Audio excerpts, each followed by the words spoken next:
Well, good evening, everybody. Welcome to the Darrell West Lecture in American Politics. It's actually our 11th year that we've been running the Darrell West Lecture in American Politics. Just as I'm getting started, I have some debts to pay, so some thank yous. And so I want to mention the President's Office. President Greg Crawford and Renata have always been very supportive of the series, as well as the provosts and Dean Makaroff. So I want to thank all of them for their support through the years with the Darrell West Lecture in American Politics. And of course, in the Department of Political Science, really nothing happens in terms of events without Cheryl Chafin and Heidi Reibold. So I want to thank them for all the legwork, for all the things that they do in the office to help pull these events off. And of course, I want to thank Darrell West. So Darrell West was a graduate of the Department of Political Science back in 1976. He made possible this lecture series for us. And really the design of the Darrell West Lecture is to bring issues and policies in front of our students. So important issues and policies in front of our students, to get our students to think in a critical way about policy and about politics, and in an informed way about our politics, because it's really, you guys are the next generation of leaders, and it's really about you are going to be the agents of change in our democracy. So Darrell West is really, these lectures are really about you and giving you the tools to go out and change things. So I want to thank especially him. This lecture is also part of the Department of Political Science 100th year celebration. And so we've had, I think this will be the 6th webinar that we're doing on the 2024 presidential election. And so we've had some great webinars, and this is actually being broadcast to our alums across the country, and even internationally. We'll have alums that are able to view this, tune in, and watch it. So I wanted to give just that little bit of background on the political science centennial. And just as a plug for all of the alums that are listening in this evening, the Centennial Scholarship Fund is a great way for you to help us to help our students. And I just wanted to give a plug for the Centennial Fund. For those of you out there, we have the Centennial webpage that you can go to see how your support has impacted our students in terms of supporting their internships, their fellowships, professional conferences. The list goes on and on, but I see an impact on our students almost daily from the support our alumni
Miami merger here with my wife Maggie tonight, and like everyone or a lot of folks probably in this room, I have the spring dry cough coupled with the recent flights, and so if I have a coughing fit, I apologize in advance.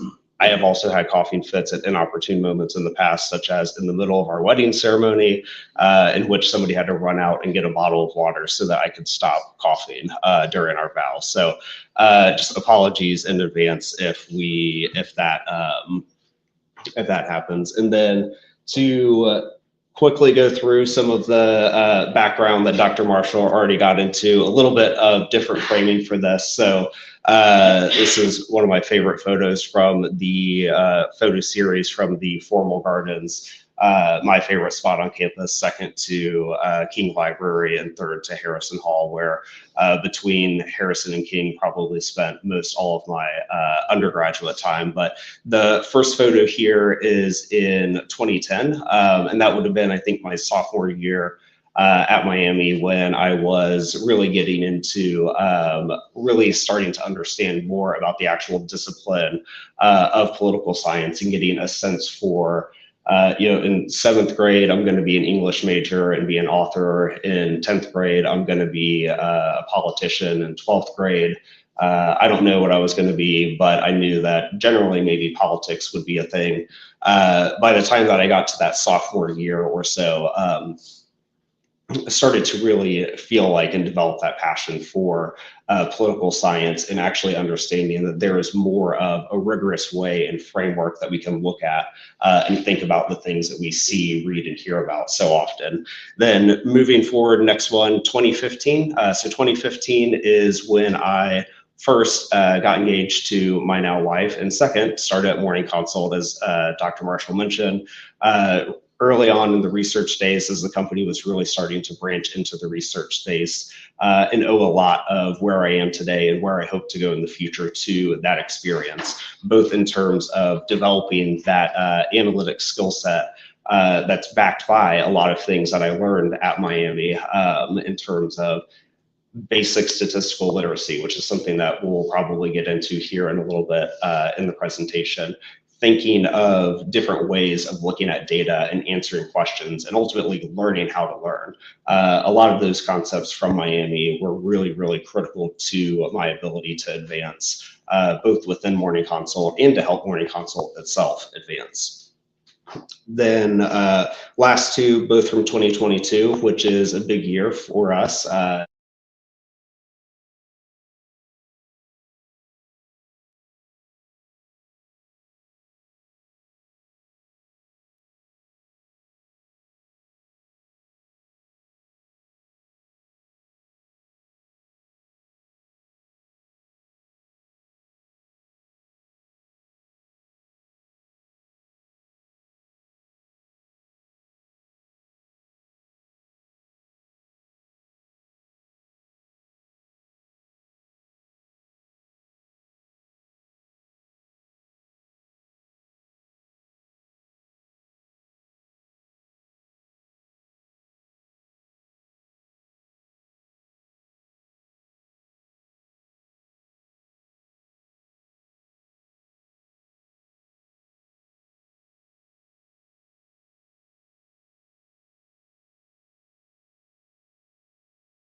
that question as this survey did and already have that filter there, what you see is that a bit of a change there in the mostly voting against Donald Trump.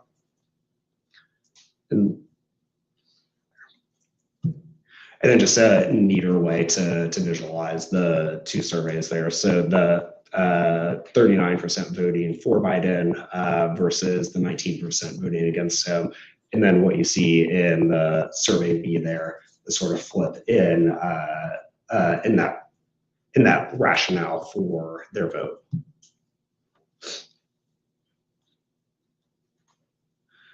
Then it don't have any data yet about, we don't really have a ton of data about Israel and the Iran strikes yet. There are probably a couple flash polls to trying to go with one of the more recent news stories or news cycles. So this is from that same survey that did not have the filtered response or the filter option for respondents. And this is on the Alabama court ruling around in vitro fertilization in patients and clinics in the state. And so what we see here is that in this survey, we have 24% of folks that say that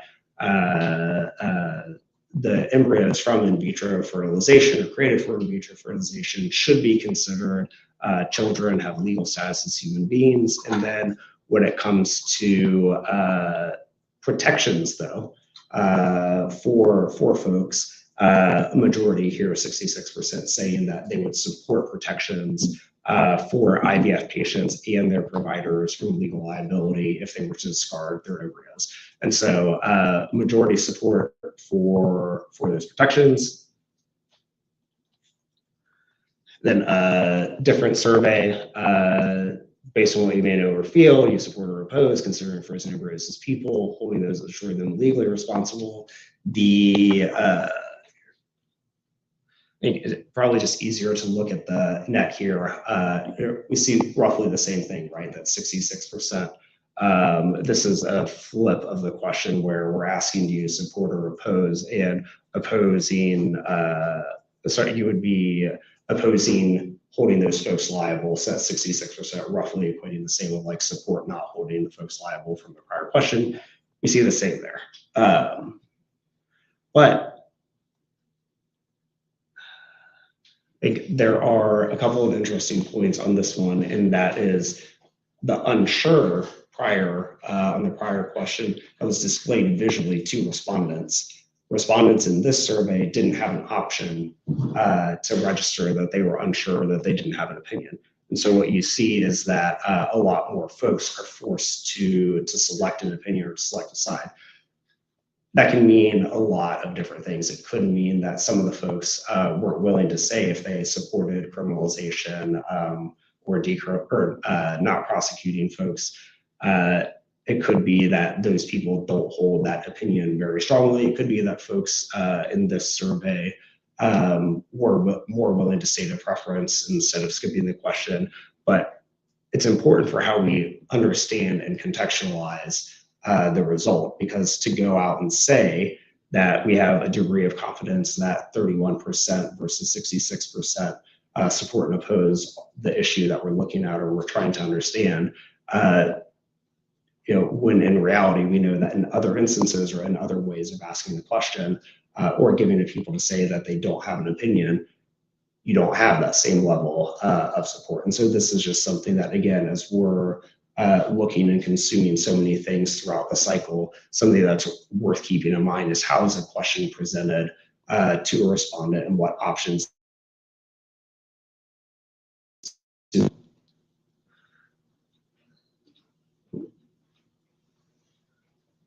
And the other thing that I'd say on this question specifically is, again, it's not right or wrong. This is a complex question and a complex topic to try and interview folks about. But this is something that you'll see in almost any topical question, or that you can run into with any topical question that's not frequently asked by research organizations. And that is that they're asking about two sort of different concepts here that the other survey was pulling apart. The first is the considering frozen embryos as people, and then the second is holding organizations or holding those who destroy them legally responsible. So the question here would then be, well, what do folks support or oppose? Is it that the frozen embryos should be considered people, or is it that those who destroy them should be held legally responsible? It's a bit harder to interpret from this survey, and unfortunately we have the other one, so we can sort of extrapolate where that most likely is the case. It's most likely the case that people are opposing the holding folks legally responsible, but this survey question in a vacuum makes that much harder to actually understand where the public falls on that.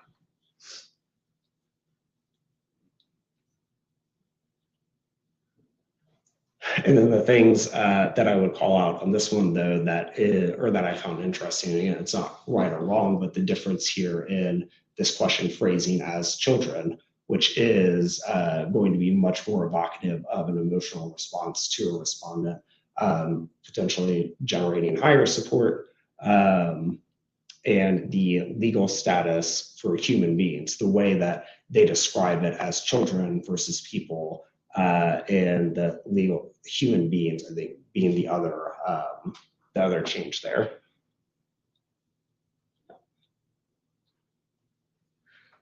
And then on the second question, so the one we were just looking at had patients and providers, this question having just providers for it.